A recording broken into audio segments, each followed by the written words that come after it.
how does the birth control pill change the creature, the woman, in terms of how she's sexually attractive to people on and off? How is she different? Right. And so to answer this, like, let's just return to our previous conversation about what happens when with women's sexual desire across the cycle. We know that like all things related to sex and attraction are heightened when estrogen is high across the cycle, because this is when sex can lead to conception. This is when women feel sexiest. This is when women have their eye on men to the greatest extent. This is when women's sexual function is at the highest, and so on. Women on hormonal birth control aren't producing high levels of estrogen, and their estrogen is, so their estrogen production is being shut down, and they're getting, if any, because many forms of hormonal birth control, like the hormonal IUD, the hormonal arm implant, and the hormonal vaginal ring, they don't have any estrogen in them at all, or the shot, the birth control shot. And instead, these women have very low levels of estrogen, and then they're not being given any estrogen with the birth control. And then with something like the hormonal contraceptive pill, which is usually combined with both estrogen and progestin, these will have really low levels of estrogen. And so women who use hormonal birth control have lower levels of estrogen generally than women who are naturally cycling. And the result of this is it flatlines sexual desire, and it can potentially even lead to changes in mate attraction. And this research is based on, there's been like 25 plus years of research now linking rising levels of estrogen across a menstrual cycle with women placing a great emphasis on qualities related to masculinity in their male partners. So for example, when estrogen is rising across the cycle, women tend to have a heightened preference for masculinized male faces, voices, and behaviors, right? So women tend to really like testosterone and pick up on testosterone related cues when estrogen is high in the cycle compared to outside of that period of time. And it's hypothesized that they do this because testosterone is believed to be what we call a good genes marker, meaning that only men who have good immune systems are able to produce high levels of testosterone, because testosterone is immunosuppressive. And therefore, if your body is not well put together and your immune system doesn't function well, it won't allow your body to release high levels of testosterone during development, because it would put your health being compromised. So research showing women have a heightened preference for testosterone markers when estrogen is high. What happens when women go on hormonal birth control and estrogen levels are kept really low? It seems there's been some studies now that have found that women who are using hormonal birth control exhibit a lesser preference for testosterone markers in male partners relative to what is observed in naturally cycling women, particularly near high fertility. That's crazy. Which is totally crazy. But so just to break down like practically what that could look like, you find yourself attracted to, to put a stereotype words on it, but less manly men that you would maybe not find as attractive if you weren't on birth control. Maybe more feminine men, or right. I think that more feminine, it like maybe puts too fine a point on it. Okay. Yeah. But I would say less masculinized for sure. And generally, and they've done studies where they look at the men who were chosen as partners by women who chose their partners when they were on the pill or off the pill. And they ran these, these facial composites on them. And then they had the facial composites evaluated for facial masculinity by an outside group of people. And then they also used a computer software that's able to look at things like facial width by height, which is correlated with levels of testosterone. And they did find that women who chose their partners when they're on the pill tended to prefer less masculinized male faces and chose partners with less masculinized male faces compared to the women who chose their partners when they were naturally cycling. That's so crazy. Which is crazy. You'd think, the idea of like your birth like having a medication and like side effects may include stroke, choosing the wrong partner, that it's a really provocative set of results. And, but it makes sense. And I think more broadly, it's not so much individually you may pick a different partner, because just our immediate attractions to someone doesn't determine whether we choose to be with them for life or marry them, right? Although it definitely impacts it, but it doesn't determine. It's not like determinative.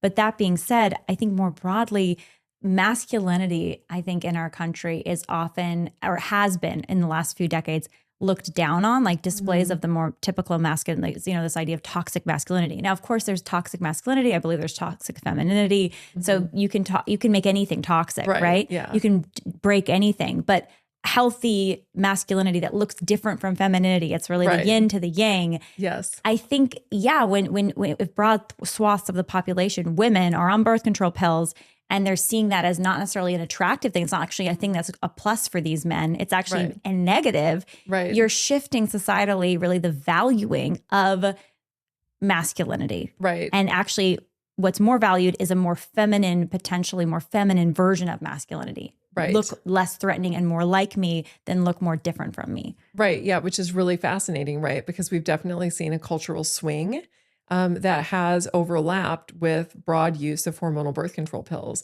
And whether or not those things are related, you know, that is an empirical question, as we say in the sciences, when somebody hasn't actually looked at that as a research question. But it's certainly possible, right? Because we do know that that research indicates that it does seem to de-emphasize the value that women place on cues related to masculinity.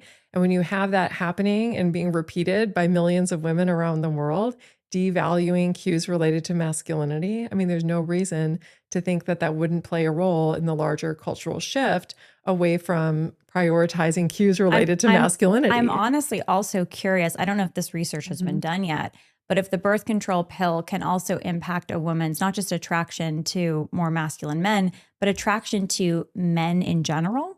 Because I do think the rise of identification with LGBTQ, especially the Q, queer, like kind of like an open book, I'm bi, whatever. I wonder if there's any correlation or if any research has been done on, you know, women who take birth control pills and maybe a predominance of identifying as queer. Right. Because they have maybe more of they think they have a more sexual preference to the less masculine type.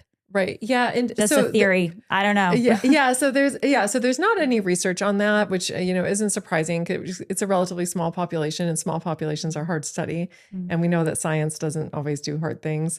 And so this is a question that has not been asked. I do know of cases, these are individual cases where women have reported, and again, this is not scientifically, this is not tested scientifically. These are people who are readers of my book who've contacted me and say, I've got to tell you this crazy story about me.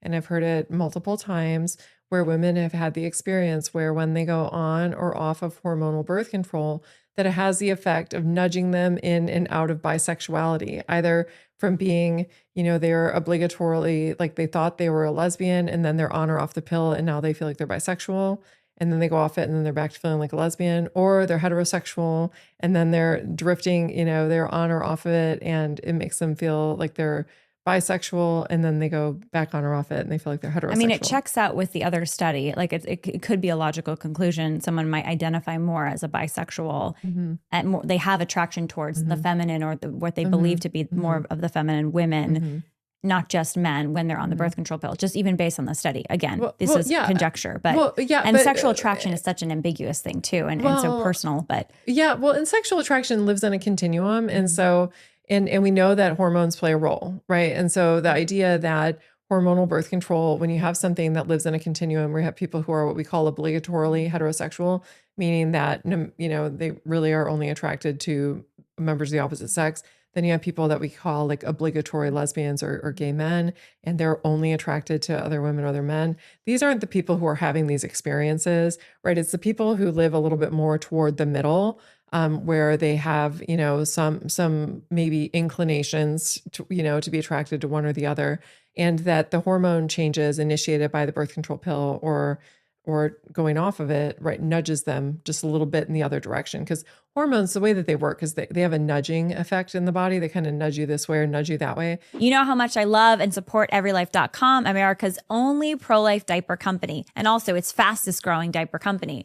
Well, now the great team over at EveryLife has officially launched something new. They've created EveryLife Women, a clean, premium feminine care line designed to honor women the way God intended. No harsh ingredients, no toxins, just products that reflect dignity and the truth of who we are as women. You can try EveryLife's new feminine care brand, EveryLife Women, with my code Lila for 10% off your order. Visit everylife.com/Lila to shop now and use the code Lila at checkout.